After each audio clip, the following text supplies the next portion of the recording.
start with this NFL protest, because Tom and I were sitting here in the studio, right? He and I have talked about this before. I have never, well, you know, I'm all for free speech. I'm all for people letting me know where they stand. I'd much rather somebody tell me where they are on something than keep quiet about it, okay? But I have never in my life seen anybody do anything to cut their own throat, like the players in the NFL, to alienate a fan base and kill a business model at a time, frankly, Burgess, when they really didn't need to be doing that because it was already kind of on the edge anyway. I know how you feel about this, but why haven't they been able to stop this? Well, you know, we have a problem. We haven't been teaching the free market in our school system for a long time. So not only do the players not understand it, but it appears that the people who run NFL have no clue about it. They are corporatists, and it's one thing when I look back, I think about the old guys, Al Davis and Roselle, and I actually looked up their history. They grew up in a time in which we were fighting wars and we loved our country, and every man really looked at themselves as being part of that. They didn't talk about it a lot when it's all said and done, but it was a pride that they had, and my dad was part of that.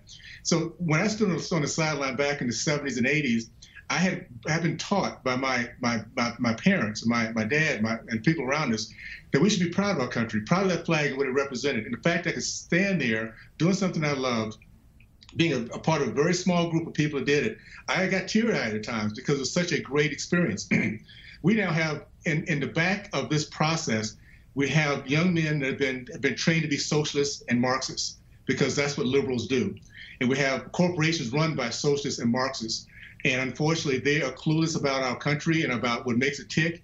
And I didn't realize it was possible, to be honest with you, to ever mess up the NFL brand. I just never thought that they could do it.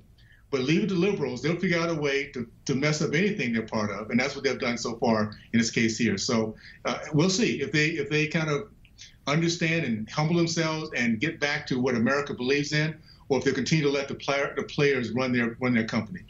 Burgess, following up on your opening statement, I mean, who do you really assign responsibility for this disaster that's going on with the protests? Is the players, the owners, Mr. Goodell, who runs the league? Where would you put the percentage along those three? Well, the fact that the owners allow Goodell to make this decision, I put it on them. They run a company that many of them put a lot of money into making it happen. It's been a lot of years. How can they let anybody take control of that and allow a person like Goodell, who has no clue about the free market, to actually make these decisions?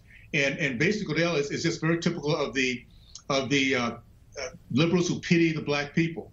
At the end of the day, if it was all a white organization, if all white players are complaining and doing this stuff, they would make sure these young men owned up, stood up, and did the right thing. But for some reason, white liberals feel pity for the black race.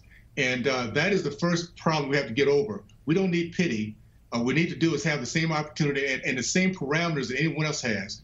If these young men were given parameters last year, this is what you do, or you're fined, or you're get on, this wouldn't have happened. This conversation would not have happened. Thank goodness, guys, we have a president who understands that we need to stand up and man up for our flag. And I don't care what they think of him. I'm proud of him for making this an issue, because we need to get back to the good old basics of loving our country, loving our God, standing up for what's right. And if you don't like it, then demonstrate someplace else. We're not doing a time when most of us are trying to enjoy a game.